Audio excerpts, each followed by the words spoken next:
time for FOMO. Today we are discussing Nvidia as it makes a new all-time high once again. The semiconductor with pretty deep entrenched ties at this point now to AI, Ben, continues to surge. And when we made this segment for this show, this is the type of stock that elicits that feeling that we've come to know as FOMO, of course, an acronym for fear of missing out. And if you weren't involved in this, you can understand that there was probably some real serious fear of missing out because it was monstrous in 2023. Well, you used the word was as in past tense, Alex. I would argue that we're experiencing that in present tense, right? So there is potential to see FOMO here still. A stock that traded up to 516 to begin the week. You know, we started off the show talking about strength in the NASDAQ, right? And how that tech industry or tech-heavy index was leading. This is a look at a name that really has yet to quit. Even though the NASDAQ, the broader base index, has come off the highs that we saw into the end of last year, look, again, at Nvidia, you can see that March higher just continues here, Alex. So this is a name that even with the broader market kind of stalling out, this really continues to shine. Now, I think it did technically print 520 in the post-market after an earnings event back in August, but in market hours, while the market was open, all-time high set today, and we're basically right there, Ben. I mean, you're talking just below 516, 515.73. So I think this goes to illustrate as well that we've sort of been at this level for the better part of 3 or 4 months now, and it's struggled to break through, but like anything, when you move from 140 to 500, a natural breathers that take place. We'll look at the technicals in just a second. Talk to me a little bit about what the catalyst today is. I know that this stock's capable of moving 5% with no news, but there is some headlines here driving some of this excitement to say for this Monday. Okay, wait. First of all, 140, you said. It was trading 120, I think, back in October of last year. I mean, so tack on another $20 there. Not that it's necessary, but... 2 years ago. 2 years ago, sorry. Holding these upper levels here, Alex. Nvidia just shy of 516, as you mentioned, with New Street calling for even further potential upsides here. They call it a top pick for 2024, maintaining a $700 price target and a buy rating on the stock.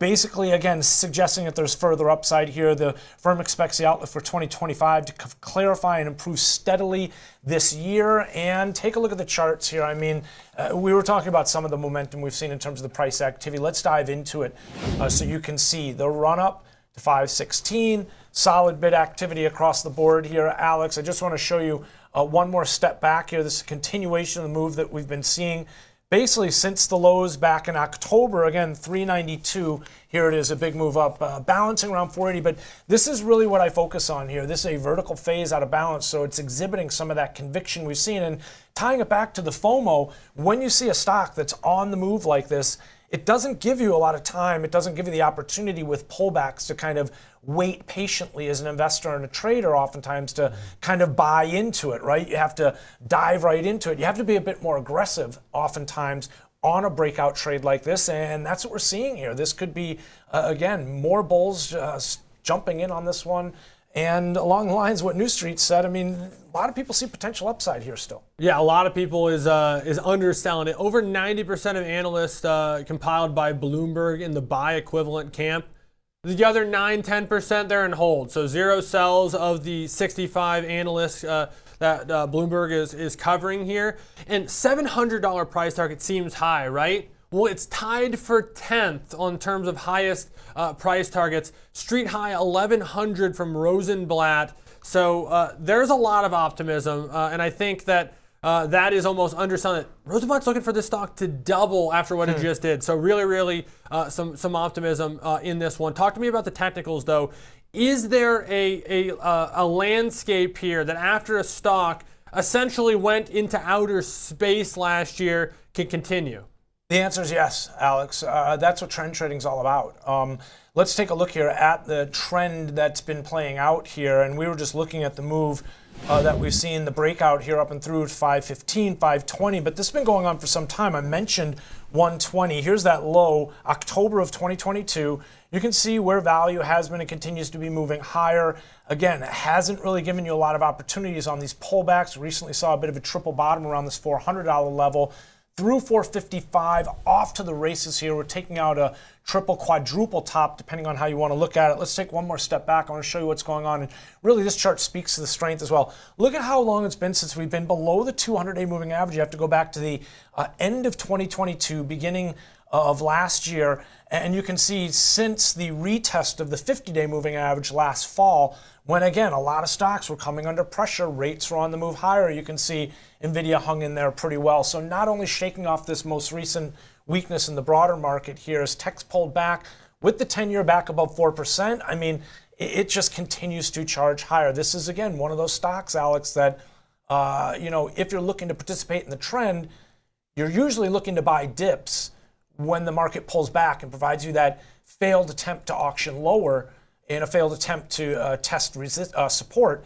In this instance, this is the kind of stock where you've had to participate a bit more aggressively. It's the kind of stock where you've had to buy the breakouts to the upside because those pullbacks have been short-lived and there's been few and far between. Fundamentally, there isn't a lot of comparisons to a name like this where a stock goes up 250% in a 52-week time frame and you actually watch something like a forward PE come down where the valuation didn't get more expensive as you maybe associate with a massive almost 3x rally, but in fact it comes down because the earnings and the multiples or the expectations for earnings in the future tied to some of this AI excitement have just went bonkers to the upside. I mean, when you look at some of the financials behind this company and where they are in terms of growth, there's not a lot of trillion-dollar companies, period, but there are none that are showing 200 and some percent growth when it comes to EPS and 120% growth for revenue on a year-over-year basis.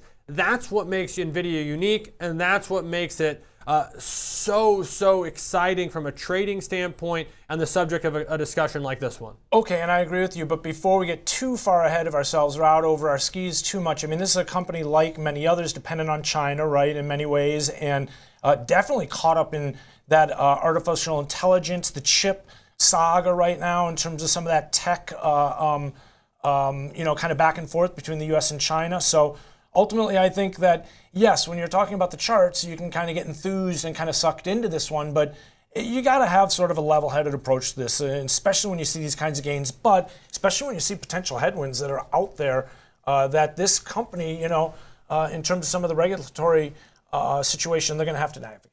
Well, and what I find quite interesting too is you could say, yeah, it's had a huge run. It did. It clearly did. But there's been time, as someone who's talked to me so much about the vertical and the horizontal kind of consolidation phases, it's had a consolidation phase now. It may be poised for a continued upside, but you talked about prudence and risk definition and approaching this with what's in mind. If something would change on the fundamental side, be it a catalyst like China, be it a drop-off in AI-driven demand, you could see a pretty rapid repricing to the downside also.